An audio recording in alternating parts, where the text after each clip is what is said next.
card makers, I'm Tiffany from Cards with Tiffany, and I am back with our video tutorial for our stamp of the month. I know I'm very late getting these videos up, but I still wanted to post them to give you some Christmas ideas for the upcoming holidays. So I'm using the October stamp of the month. Yes, we are in November, but I'm using the October stamp of the month, Yuletime Joy. You can no longer get this from Close to My Heart, but I still want to show you the ideas I made with them. So if you have this stamp set, or if you have another one that you'd like to use in place of it, it's the techniques that I want to show you. So let's get started. So the paper that we're going to be using today, we don't have much. We actually only have 2 pieces. I'm using the gold glitter and I'm using the sapphire. So we're going to start with, of course, our stamping and our sapphire. So I just got a new toy recently. I got the heat tool, and I got the Versamark ink, and I got the Princess Gold embossing powder. So we're actually going to do some heat embossing today. I've been playing around with it and I absolutely love it. So I have my paper. You're going to need your Versamark ink, and because we need our Versamark inks because it does take longer to dry so that the powder will stick to it, and we're using special heat emboss powder, so just not any powder. I have the Princess Gold, and I have my heat tool behind me already plugged in and ready to go. So today I'm going to be using the star from the set. I'm also going to be using the words, "Let the magic of Christmas warm your heart." So I also have a piece of scrap paper handy that I'm going to be doing my dumping my powder on and put back on the case. So what we're going to start first is with our stamping. We're going to have our gold embossing powder ready to go, because you know, you don't have to rush, but you don't want to take and go and do this slow either. So I'm going to stamp this up like so. Oh, and before I do that, I have a trick that I would like to show you. So before I do that, I'm going to put the cover back on my ink pad. And here's the trick that I want to show you. Now you can use a few different things. I'm going to take just regular flour from the kitchen, and I got a paintbrush, and what we're going to do is we're going to kind of paint the flour onto the piece of paper or the cardstock, and you're going to be probably asking me why. Now you can also use like a heat buddy, or I can't remember what they're exactly called, but it's to help the powder that we're going to not stick to places that we don't want it to stick. So all I'm going to do is I'm going to rub that all over, and it doesn't hurt your card, not to worry. So once I get that all rubbed over nice and well like that, just going to tap a little bit of the excess off, and kind of,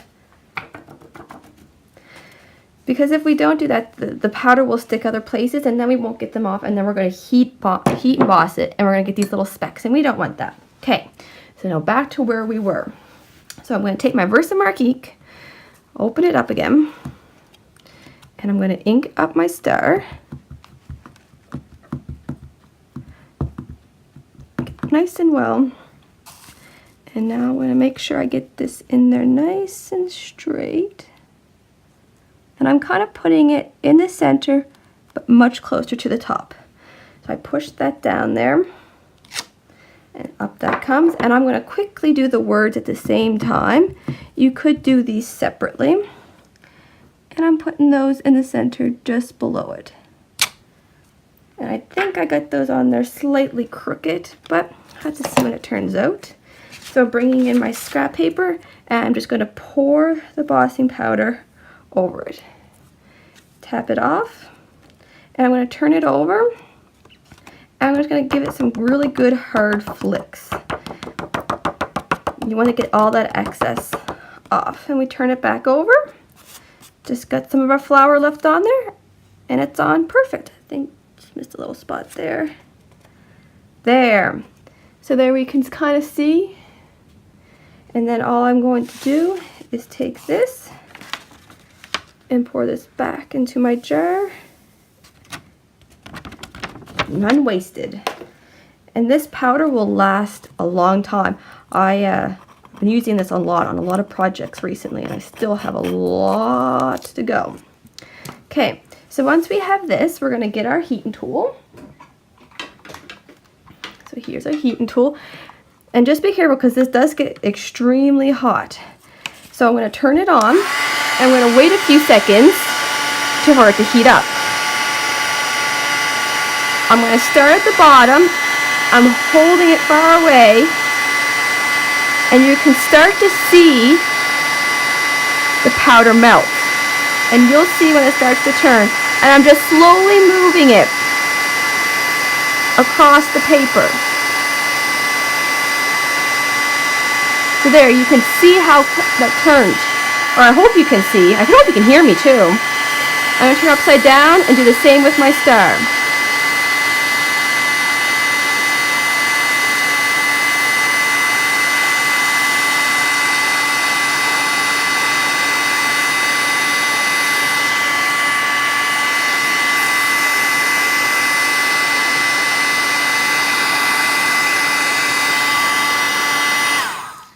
I apologize if you couldn't hear me well. Just have to set that back. There we go. So there we are. Now you just give it a second to dry, and then you can wipe off that excess flour, and there we have it. So you can definitely see, I don't know if you could tell when I was doing it, but you could see, and actually there's a spot right there that I kind of see after I'm done that I just didn't get. So I'm going to bring my heat tool back in.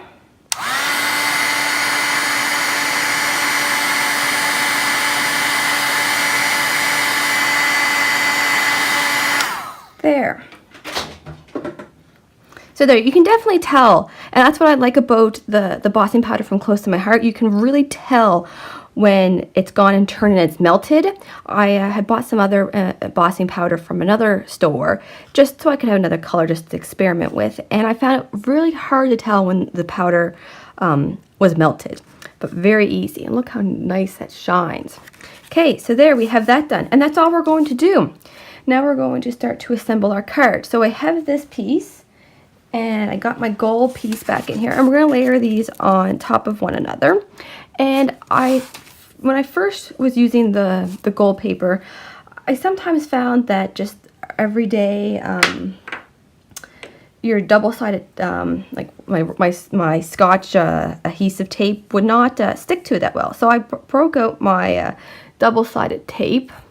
And you can just get this from any local craft store. And I'm just going to go and put 3 strips down the back of it. And to be honest, this probably part takes the longest, to be honest with you. Once you figured out the heat emboss, man, that part's easy. So just 3 strips, just so that I know it's going to stick down there. And because if Christmas cards, a lot of people will, you know, keep Christmas cards here and there. They use them, you know, in following years for decorations, and a lot of people will hang them up for a while for people to view. And this is another thing about this card. It's really easy to go and to mass produce and make a whole bunch if you have a big Christmas list. So once I got those on, oops, just going to do a quick peel of them off. Maybe sometimes, there we go. It doesn't like to cooperate. So just peel those off. And I'm going to center it on this. Now, if you're looking for the measurements of any of the sizes of my cardstock I'm using today, or any of the supplies, you can find a downloadable PDF on my website. There will be a link in the description below. It's cardswithtiffany.weebly.com. And there you'll find a stamp of the month tab, and you'll find, if you click on the picture there, a downloadable printable PDF. So there we go. Really love how this is just bold and stands out, and then there's just a little bit of spark around the outside. Just brings it all together. Very simple 2-color card. Now I also have my card base, and I like to use the cardstock from Michaels. It's thicker.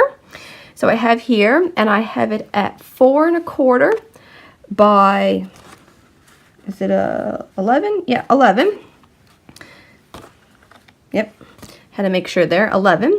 And I just scored it in the middle and folded in half. And I'm going to take my bone folder just to make sure I get a nice crisp. And I wanted a card. I like when a card stands like this. I find they stand very nicely. And this way too, if someone has a string or has a holder for their cards, they can also sit their cards easily on the string to view. So the same thing with this card. I'm going to take my double-sided tape and place it on the back. Fine here. The only thing messy I really find about this is the flower, to be honest with you. But I also find that the flower works really well. You don't have to go and spend a lot of money on one of those other. You can get a few different kinds of the bossing bites. That's what it's called. I see them at Michael's, and if you want to purchase one, you can go ahead. Flower does work well as too. So there, I got that all done, and just peel this off. And if you were going to make a whole bunch of these for the holidays to give to friends and family, do every step at once. Do all your cutting of the cardstock, do all your heat embossing. Probably better to stamp and put the gold, powder on, and then boss it and do it that way, and then assemble all your sapphire to your gold and gold onto your card. I would do it in that kind of a step way. And I'm just centering that on the card to give a little bit of our white border. And there we go. I did more talking in this video than I did crafting, but there we are. Let the magic of Christmas warm your heart. A very simple. You could easily substitute maybe red cardstock with maybe some white or silver of the glitter paper. Try different combinations. There's also the stocking, the present that you could do in there too. So if you don't have this stamp set, pick your favorite Christmas stamp set, stamp it, heat emboss it, give it a try. Your friends and family will love it. So thank you for watching today, and happy card making.